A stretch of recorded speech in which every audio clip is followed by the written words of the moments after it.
Hey folks, welcome back to the channel. We're back out here and spring is in the air officially. There is pollen everywhere, giant clouds of it. It's all over the water, but it's a beautiful day out here. We're gonna see what we can find out here. It's warmed up tremendously. The water is still chilly, but you know, the air, I mean, it might as well be almost summer the way the temperatures are out here. So everything's blooming. We're gonna see if we can find any fish moving around. You know, last time we were out here, the grass had all kind of died out, and so far it looks like it hasn't come back at all either. So there's not really anything to hold the fish, and they're in this migratory state because they're getting ready to spawn. So it may be difficult to find them, but we're gonna give it a shot and see what we can do and have a lot of fun out here. So let's get to it. Well folks, the grass is still completely missing in action, so it's just really bare bottom everywhere.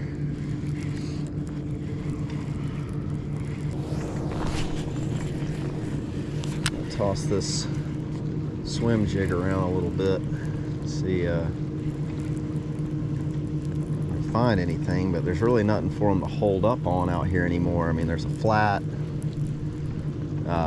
but you know, they used to hold up in this grass pretty good, and they definitely use this side to travel.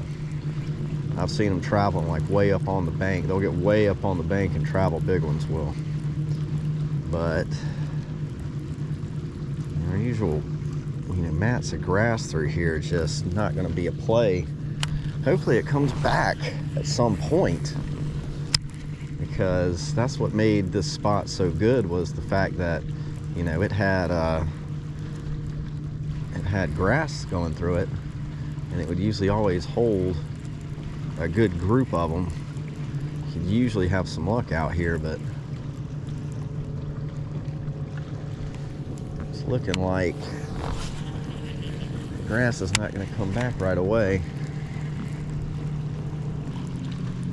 See all the pollen all over the water. Everything's blooming, so it is officially spring. I've got my water shoes on, no more boots with thick socks. Well, there's some sludge, green sludge at least, down on the bottom, so there's some, looks like there's some vegetation that's gonna try to grow back, so that's good. Take this crankbait and just go searching.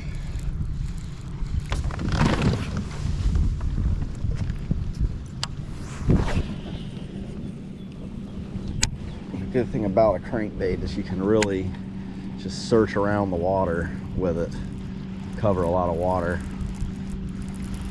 So I usually always have a crankbait of some sort. Either a crank or chatterbait will do the same thing for you, but without having, you know, forward-facing sonar or anything like that where you can see the fish, it's one of the best ways to search for them. Just fan cast out and crank around and see if you see any signs of anything.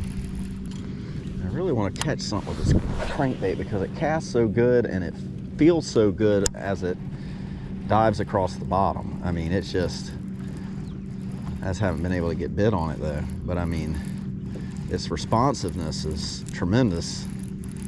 It's way more responsive than like a Strike King to me. This is the Berkley 6D, but I've caught them on the Strike King plenty, so I know it works.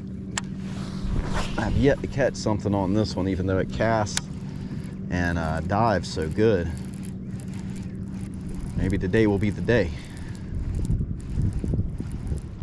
In the past couple years, you wouldn't be able to even fish our crankbait through here. Fall in the water because of how thick the grass was. It just wasn't even an option. You would just get hung on every cast. All right. right, well, keep on moving. That's all we can do. Wear a place out. If there's dead water, it's dead water. So far, it just looks like dead water out here.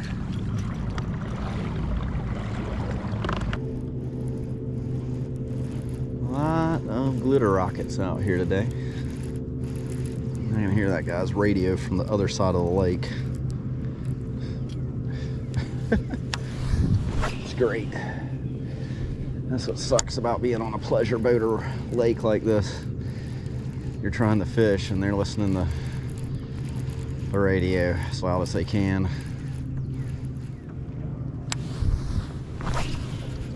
Man, there's nothing on the back side either, it won't look like. A lot of it relies on time of day too. If you saw my last video, the spot I started in, I said we'll come back here later today and they'll probably be here. And I was right, because I came back at the end of the day and I caught about a 3-pounder. So a lot of it's just time of day too. They hang in certain spots certain times of day. So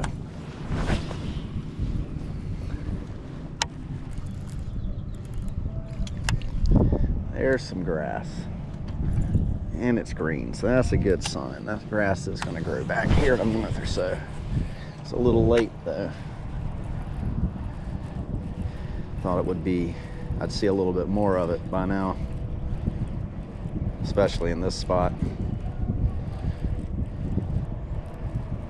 I think last year there was only like a 1 week section that I could actually throw a crankbait through this grass, and it's pretty wide open right now, so crank at your heart's content.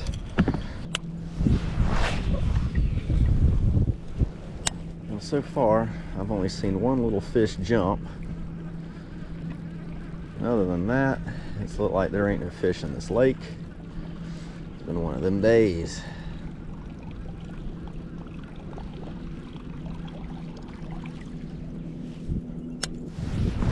Supposed to be feeding and getting ready to spawn, so where are y'all at? Just don't know what to throw. What do I throw?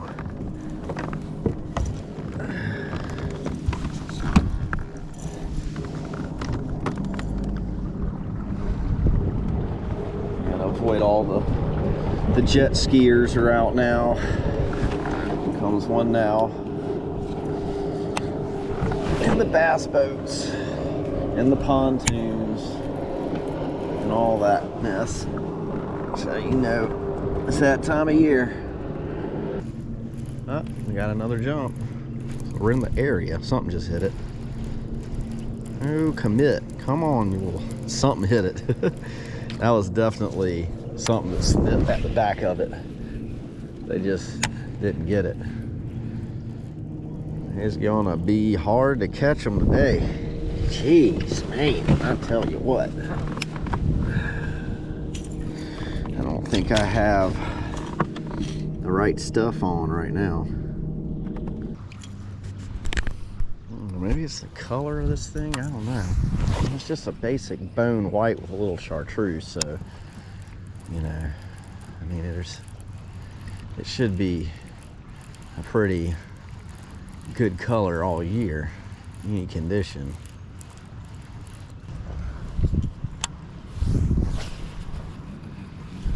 Let's switch it up and put my Strike King back on. I have luck with the Strike Kings.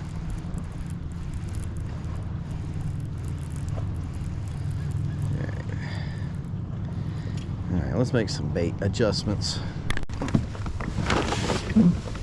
Alright, well, we made some adjustments. We switched to a jerk bait, and we're going to try the old sexy Shad Strike King bait. Which is the crankbait I've probably caught the most of them on ever. And a Berkley Stunna. see if we can get something on one of these things. It's this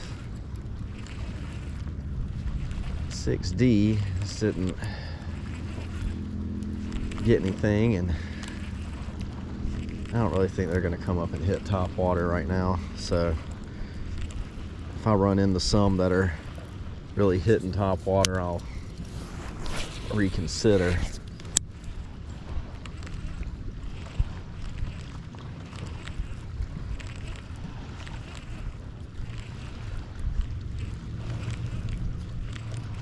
Got something. There we go. Right off the frickin' rib. Made the switch, and there we go. That's it. We got us a couple pounder, just like that. And that's how you do it, folks. You got to make the adjustments out here. You got to make the adjustments. Come here, buddy. I want you to get in there. Yeah, there we go. Took the Berkley Stunna. Let me take the slack off of this for him. There we go. The Berkley Stunna for the win. Let's see if he'll not get me. Ooh, he's got it right there. All right, so we need to get control of these hooks. That's the first thing. He doesn't really have it in right there. Let me see if I can get a hold of him. That's the thing about these treble hooks is, and he's got a little mouth too. They just get in here, hook into everything. But we got him. Oh, can I rehook him with that one? All right, there we go. All right, there we go. A couple pounder. Well, he's probably about barely 2 pounds, but you know, we got one. So we got the skunk out, but you know, well, we switched to the Berkley Stunna. I said I got to make a bait change. We switched to the Berkley Stunna. I toss it out there, maybe like the 3rd or 4th cast up here. Boom, there he is. So, you know, sometimes it is just the bait. You know, sometimes you just got to make that kind of adjustment. You know.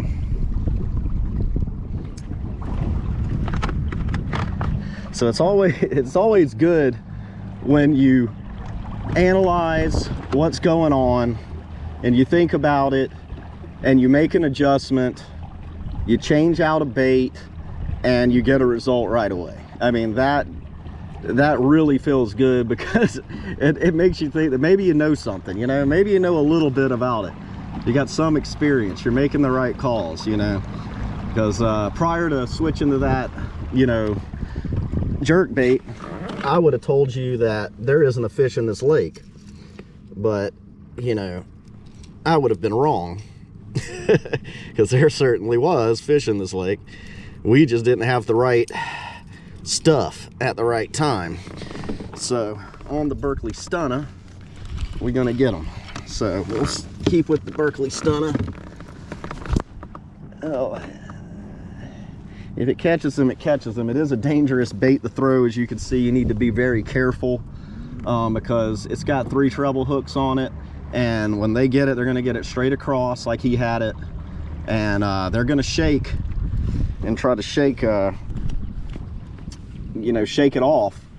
So you need to always, I stress, get control of the hooks with a pair of pliers. Get control of those hooks, so that if that fish does decide to start, you know, shaking like crazy, it's not going to shake it right in your hand. You know, you're going to minimize the likelihood of that happening. So let's see if we can catch any more out here. They're on the board at least.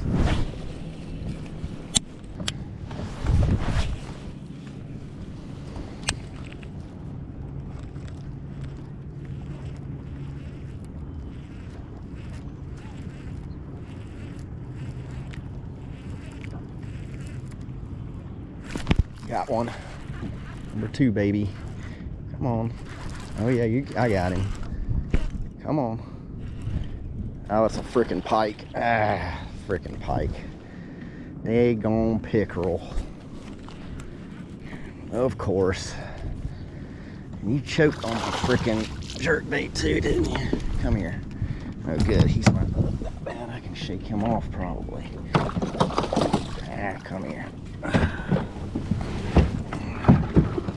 You stop it, sir. Don't swallow the other hook. Hey, dummy.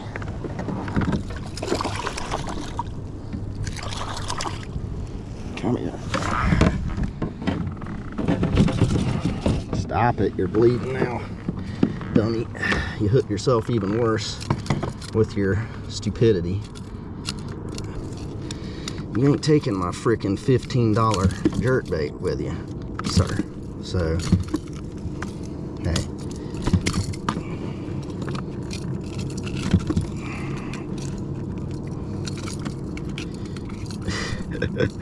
He won't open his freaking mouth, which is why I can't get him out unhooked. Because he don't want to open his spongy mouth. Oh, I hate these things. Freaking hate them. Open up. It's not a real fish you got. Open your mouth so I can get the freaking hook out. You idiot fish. Jeez. Jeez, what a dummy. Blood freaking nasty, slimy, stupid freaking pike. I hate those things. On my freaking jerkbait, and now he's got me stuck in my freaking stuff over here. I mean, he choked that thing, and then he wouldn't open his daggum mouth. He wouldn't open his mouth to let me get the freaking hook out. Oh my god, I hate those things. Me versus the freaking stupid chain pickerels. Slime, blood, freaking dumb fish, wouldn't open his freaking mouth, choked the freaking 3 treble hooks down his gullet. He had one, I thought I could shake him off, and that's why they suck. It's not that they're like not fun to catch, because they fight like bass. It's that they just, their mouths, you can't get them unhooked when they bite into these freaking treble hooks. They just cannot get free when you bite it, when they bite in these freaking treble hooks. And especially, like, he would not open his mouth. I could not get his mouth open. He was just like, nah man, I'm keeping this. I'm like, dude, help me out here, man. I got slime everywhere. It's like just getting hit by Slimer from Ghostbusters. There's just slime all over me. Oh man, those, I hate those freaking fish for the passion. Thought I had a good bass. No, freaking pike. Oh, I hate them. Anyway, another me versus the freaking Lake Murray chain pickerel. Hate those fish.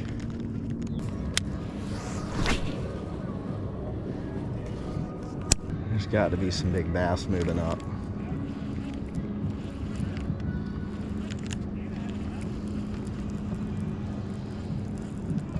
It's got to be.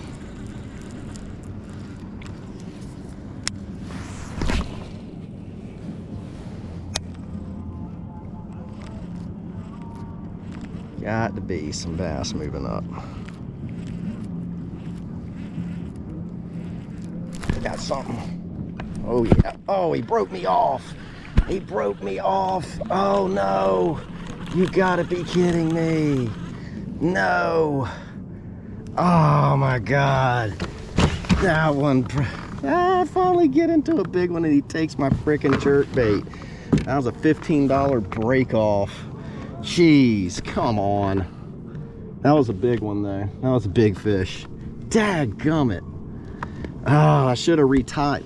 Why didn't I retie Why did I not retie after I caught that stupid pickerel and he was all up in my bait with his jagged teeth, and I didn't cut off and retie? So that will teach you a lesson right there. I caught that pickerel, he freaking chewed up my bait, chewed up my line. I just hooked into a big probably bass out there that's got my jerk bait in his mouth because I didn't retie. So make sure you retie, folks. All right, let's hope we get redemption and don't make any more stupid $15 mistakes like that. Can't believe that. You know, you catch a freaking pickerel and you don't retie, and you lose a $15 bait on a bass, like right after it. And that had to be a bass. Good thing I had another Berkley. That'll teach you a lesson. I catch a pickerel, I'm retying. It'd be awesome if I caught the one that's got my $15 jerk bait in his face. It'd be epic. I'm probably not gonna get lucky and get a bite like that again. That was the one I was gonna get. It's over, squandered. The way that one hit and pulled, it could have been a striper. Snapped me off quick too. Alright, let's move up out of this boat traffic. Man, see if we can hook into another one. Jeez, man, that's heartbreaking on many a level. First, the fact that I lost a potential big fish, potential big bass, but that I also lost a $15 bait in the process. That's just stupid mistake. Make stupid mistakes in life, you freaking pay stupid prices. So when the universe throws you a lesson, you best learn it.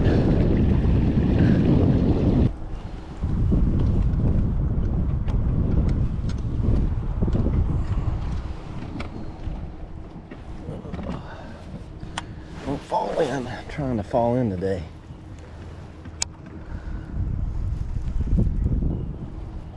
Man, it's just a haze with pollen, like a green haze of pollen from the wind blowing. It's a cloud of it. Man, I mean, it came on quick with this pollen. All right, I'm probably gonna have the fish sitting down. This chop is just getting to be more than I want to mess with. All right, let's go. The jerk bait.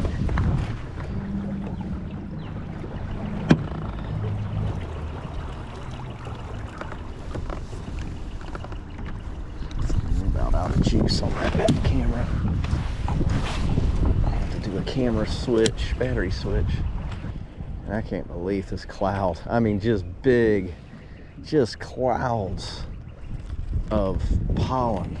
I mean, just like clouds of it coming out of those trees from the wind over there. Just, you can't even see.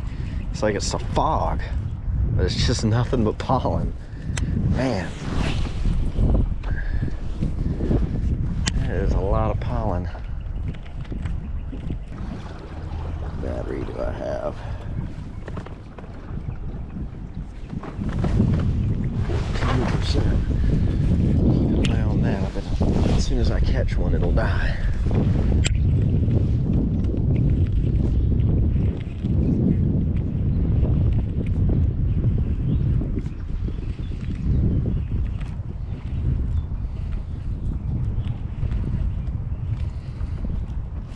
Got one. Yeah, baby. He came up and got it right there at the end, so we got another one. Oh, he's bigger. Come on. You know, I think he's barely hooked. He's barely hooked. That's a striper. We got us a striper. That's fine. It's a pretty decent sized one, though. And pretty good size. And pretty good size striper. Hey, calm down, Mr. Striper. Oh, great. He got hooked in my net. Oh, great. Hey, calm your butt, sir. I get hooked in my net. Why did you get it hooked down there? There we go. One more. One more and you're done. I hate that it's getting up under that part. There we go. There we go. How much we have left? Ooh, just a few seconds left. We got a decent striper right there, and he is ornery, and he does not like me at all, and he just keeps on wanting to freaking fight me. But that's a pretty decent size little striper here, so I'll take it, you know, because it's something. And boy, he's mean. They're mean fighting things right there. Now, that's probably what broke me off, to tell you the truth. Back there was probably a striper. The way it hit, I mean, it hit so hard, just like he did. You can always tell. I mean, if you got a striper, it's either a big bass or a small striper. That's a pretty decent sized striper there, right there. Ain't a bad one. I love my no hook free net that just got demolished with hooks. One more out. And this is the problem with treble hooks, man. I just can't stand messing with treble hooks. But hey, you know what? We got another fish, so I can't complain at all. And boy, he broke my line, didn't he? Yep. Oh yeah, he broke my line off. He was going to take my bait as well. Oh no, he's still on there. Good. Whew. Now I should retie, but I probably won't.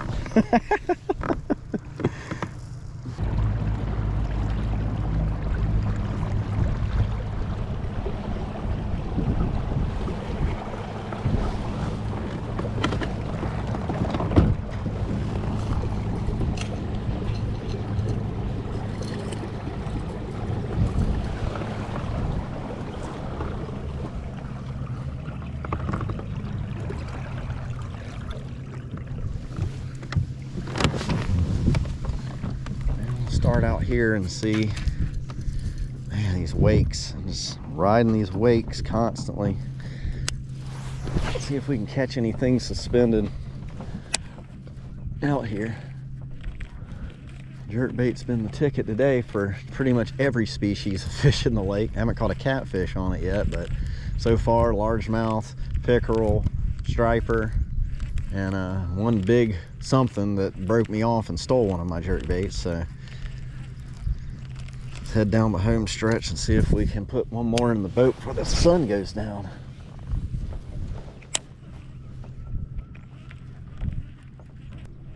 Uh-oh, I hear some jumping. Where's that jumping at? There's the jumping. Where are y'all out here jumping? It's feeding time. Y'all should be out here scrounging around looking for stuff.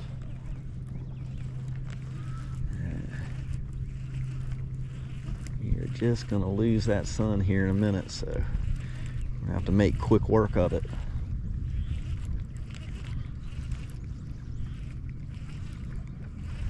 I'll be able to hang in one spot too much. Let's try the end of his dock here, and then we'll move down to those other docks.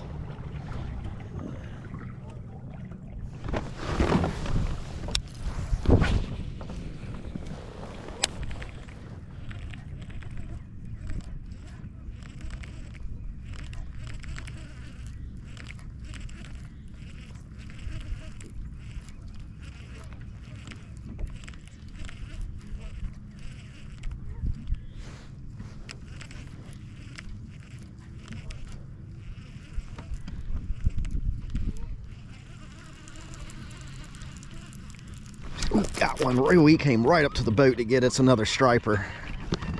Man, he came right to the boat and got it like right there at the end. Got it right there at the end. Good size striper too. Another good striper. Hey, calm down. Calm your butt down. Hey, I say, get hold of that. Oh. you stop it, sir. Let me get my line out. He came right up there at the end and grabbed it. So you always get control. Oh man, these freaking jerk baits, I swear.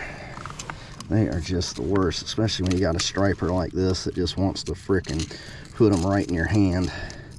He would love to put it right in my hand. Come on. Well, the striper are frickin' shallow. And they're out here and shallow as hell.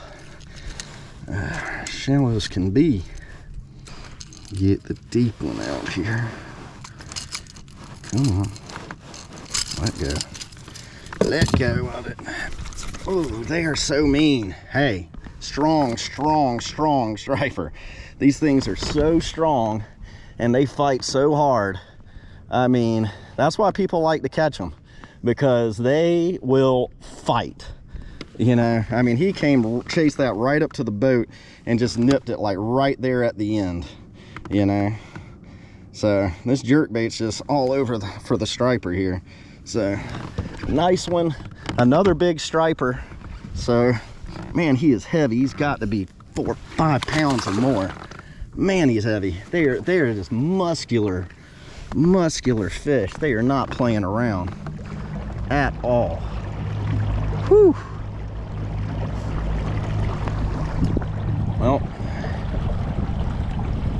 Well, we found the striper. We're on the striper. I can't catch a largemouth in this lake, but I'm on the striper.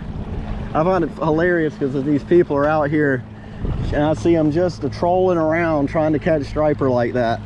And I'm over here off the end of a dock, 5-6 feet off the dock. And he chases it right to the boat and boom. Man, there are some strong fish right there.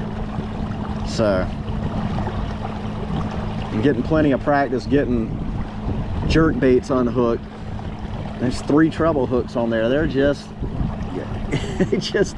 I tell you what, you're not gonna lose a fish. And like I said, whatever fish took my jerk bait earlier, he's got a $15 Berkley Stunna stuck in his mouth till the end of time. It ain't gonna come out, poor fish. But it's my fault because I didn't retie, and I probably should retie after catching that one. But man, I'm just tired of tying. So I guess I'll be going to the store possibly to buy $30, buy 2 more. Well, folks, that's going to do it for today. We had a pretty good day out here. We only found 1 largemouth, but we found 2 good-sized striper. Of course, ran into our pesky friend, the chain pickerel, who caused us problems. Learned a, important lesson of this video is always retie, especially when you catch some annoying toothy creature like the chain pickerel who chews up your bait and chews up your line, because you may hook trophy bass on the next cast and lose your lure, be down 15 bucks. But anyway, we bounced back and caught a couple good sized striper.